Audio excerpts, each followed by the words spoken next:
नमस्कार दोस्तों, स्वागत है आप सभी का आपके अपने YouTube चैनल पर। आशा करता हूँ आप अपनी सेहत, फैमिली और पढ़ाई का ध्यान बहुत ही अच्छे तरीके से रख रहे होंगे। अगर आप एसएससी, रेलवे, बैंक या किसी भी वनडे एग्जाम की तैयारी कर रहे हैं तो ये वीडियो आपके लिए बेहद ज़्यादा महत्वपूर्ण होने वाली है।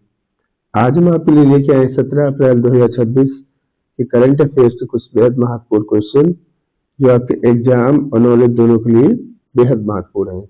तो वीडियो को अंत तक जरूर देखिएगा क्योंकि हर सवाल जो है एग्जाम में आने की अपनी पूरी संभावना रखता है। तो चलिए शुरू करते हैं।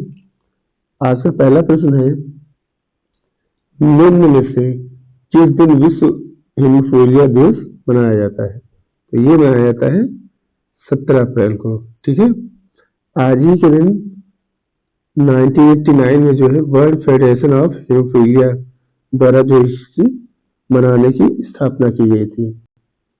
याद रखिएगा 2026 की थीम जान लेते क्या है, ये भी इम्पोर्टेंट है। ठीक है, diagnosis first step to care, ये इसकी थीम है।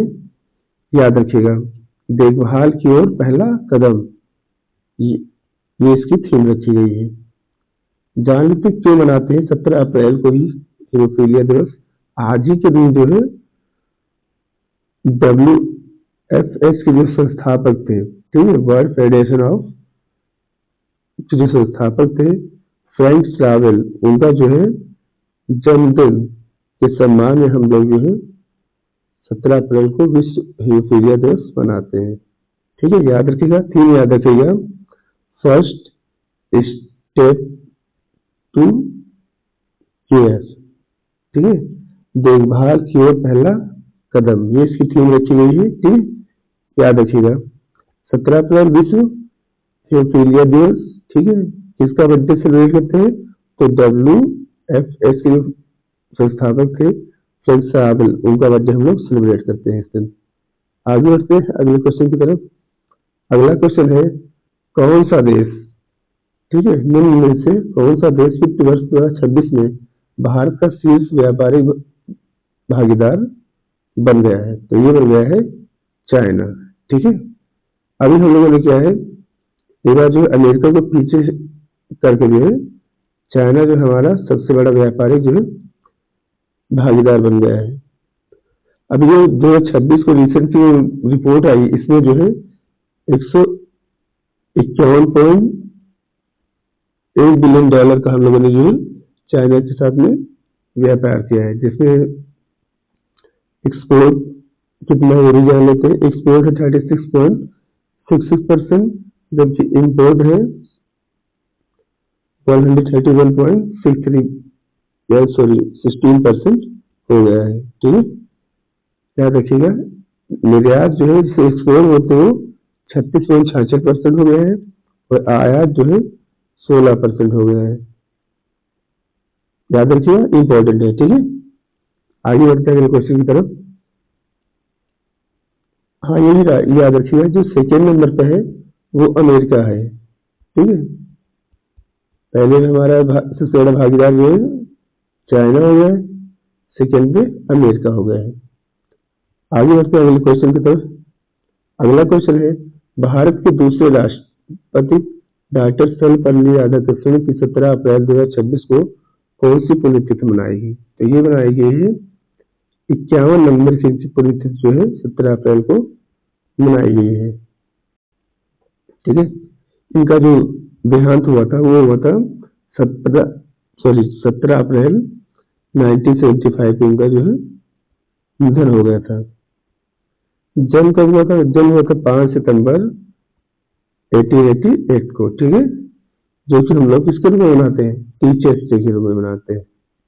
याद रखिएगा, इम्पोर्टेंट है। ये हमारे देश के पहले उपराष्ट्रपति और दूसरे राष्ट्रपति रह चुके हैं, ये भी इम्पोर्टेंट है। इनको जो है 1959 में 1954 में भारत के सर्वोच्च पुरस्कार भारत रत्न से सम्मानित किया गया था। ठीक है, आगे बढ़ते हैं, कुछ और चीजें जान लेते हैं। इन्होंने जो है 1948 में जो है विश्व शिक्षा आयोग की उन्होंने स्थापना भी की थी, ये भी याद रखिएगा, जिसे हम लोग बोलते हैं यूजीसी, ठीक है, विश्वविद्यालय अनुदान आयोग, स्थापना कब की थी? 1948 में। किसने की थी? डॉक्टर सर्वपल्ली राधाकृष्णन ने। इनकी कुछ पुस्तकें भी याद रखिएगा, जैसे हो गया इंडियन फिलोसफी हो गई, the Hindu view of life, और तीसरी है N idealistic view of life, ठीक है, चौथी है द धम्मपद, और पांचवी की एक पुस्तक है east and west some reflections, ठीक है। ये सब चीजें याद रखिएगा, पूछी जा सकती है एग्जाम में। आगे बढ़ते हैं अगले क्वेश्चन की तरफ। अगला क्वेश्चन है निम्न में से किस राज्य में प्रतिभाशाली एथलीटों को के डीएनए की मैपिंग के लिए स्पोर्ट्स जीनोमिक्स प्रोग्राम लॉन्च किया गया? तो ये लॉन्च किया गया है गुजरात में, ठीक है।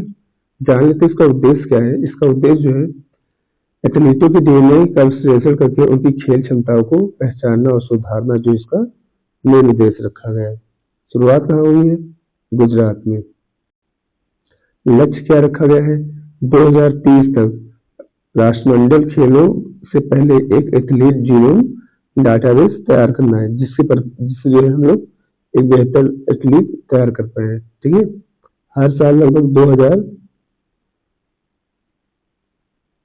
खिलाड़ियों का सैंपल एकत्र किया जाएगा, ठीक है, और 5 साल में लक्ष्य जो है 10,000 का रखा गया है, ठीक है। इंपॉर्टेंट है, याद रखिएगा। आगे बढ़ते हैं अगले क्वेश्चन की तरफ।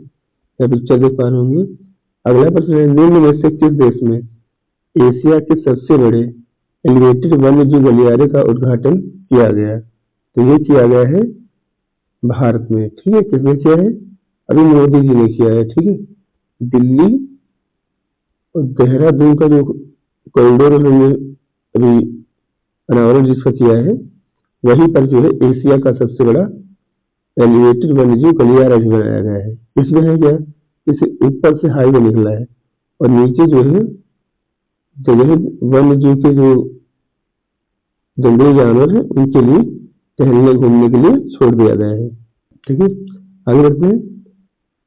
ये जो एक्सप्रेस है, ठीक है, वर्ल्ड वाइड एक्सप्रेस, इसका भी इनॉग्रेशन मोदी जी ने किया है, ठीक है। 210 किलोमीटर का है, 6 लेन का है, ठीक है। पहले जो है दिल्ली से देहरादून जाने में 6 घंटे लगते थे, अब जो है इससे ओपन हो जाने से वो दूरी 2.5 घंटे की हो गई है। आगे बढ़ते हैं, ठीक है। इसका जो है उद्घाटन मोदी जी ने किया है। 12,000 करोड़ रुपए टोटल लगे हैं, ठीक है। दिल्ली देहरादून एक्सप्रेस में यहीं पर जो है एशिया का सबसे बड़ा वर्ल्ड वाइड लाइफ कॉरिडोर भी बनाया गया है। आगे बढ़ते हैं अगले क्वेश्चन की तरफ। अगला क्वेश्चन, हाल ही में इस्माइल उमर गुले छठी बार किस देश के राष्ट्रपति बन गए हैं? तो ये बन गए हैं जिबूती के। तो याद रखिएगा, ठीक है, इंपॉर्टेंट है। ध्यान जिबूती जो कंट्री पड़ता का है, ये लाल सागर और अदान की खाड़ी के बीच में जो है बाब अल मंडेह जलद मध्य के बीच में जो है पड़ता है, ठीक है। यहाँ की मुद्रा जो है जीबीटू फ्रैंक है और स्वतंत्रता इसे 27 जून 1977 को मिली थी, ठीक है। यहाँ पे लैंग्वेज कौन सी बोली जाती है? अरब और फ्रेंच यहाँ की जो है आधिकारिक भाषाएं हैं, ठीक है। और जबकि अफार और सोमाली भी ठीक ठाक यहाँ पे बोली ली जाती है। चलिए आगे बढ़ते हैं, ठीक है। या पिक्चर देख पा रहे होंगे।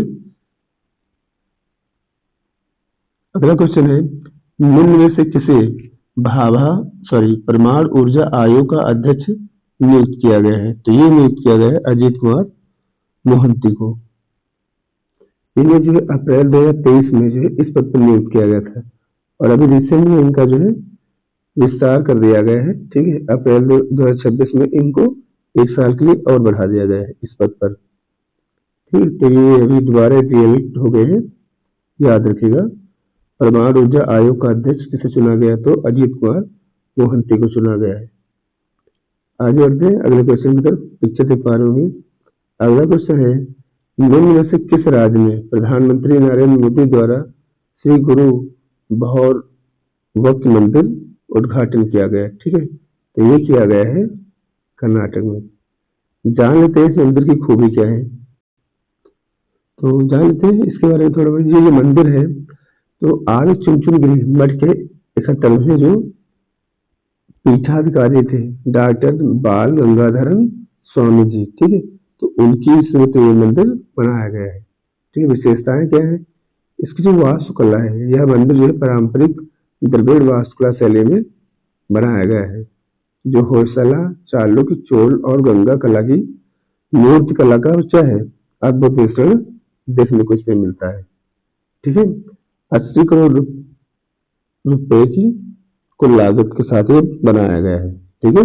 याद रखिएगा, श्री गुरु भौरवक मंदिर कर्नाटक में है। इसका उदाहरण किसने किया है, तो इसका उदाहरण एक ही आदमी कर सकता है, मोदी जी, ठीक है। याद रखिएगा, शिव जी का मंदिर है, मोदी जी शिव जी के लिए बहुत बड़े भक्त हैं। आगे बढ़ते हैं अगले क्वेश्चन की तरफ।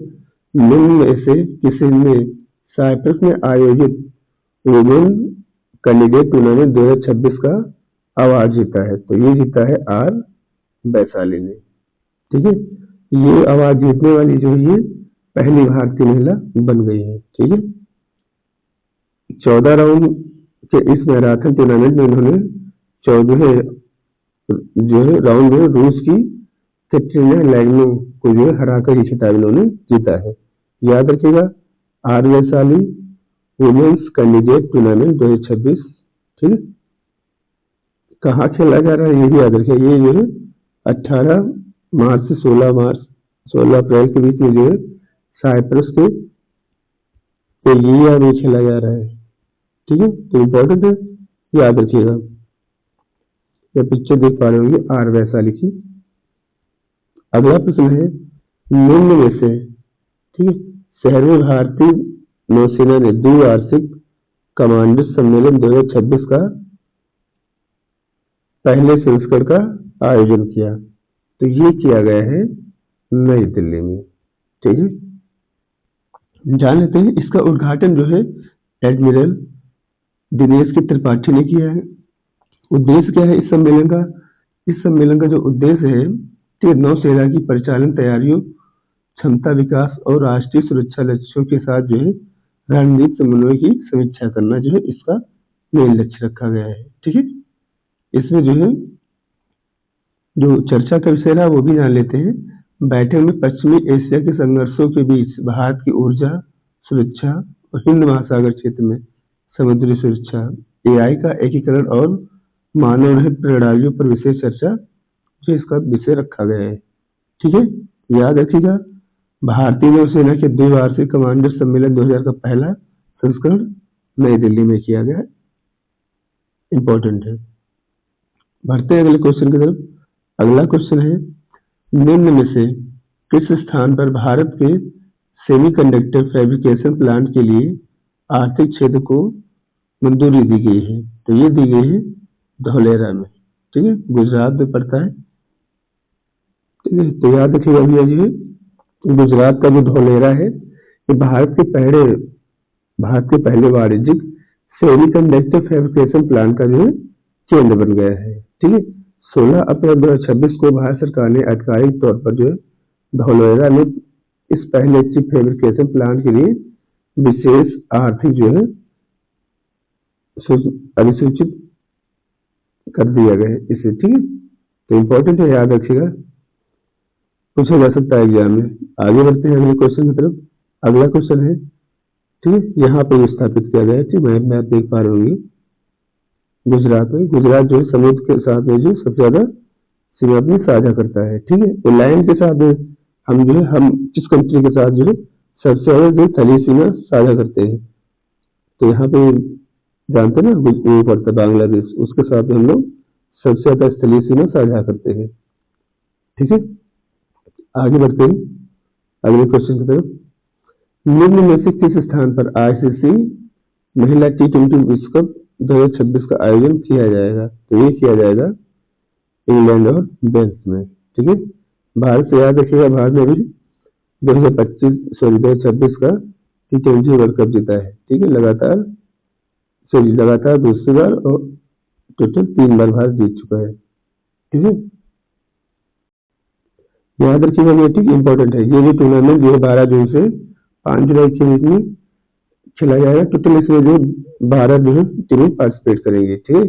पहला मैच 12 जून तो 26 को इंग्लैंड और श्रीलंका के साथ में एडजस्टन में खेला जाएगा। ठीक है, याद रखिएगा। इसमें जो है इस बार जो टीमों की संख्या है वो 10 से बढ़ाकर कितनी कर दी गई, 12 कर दी गई है।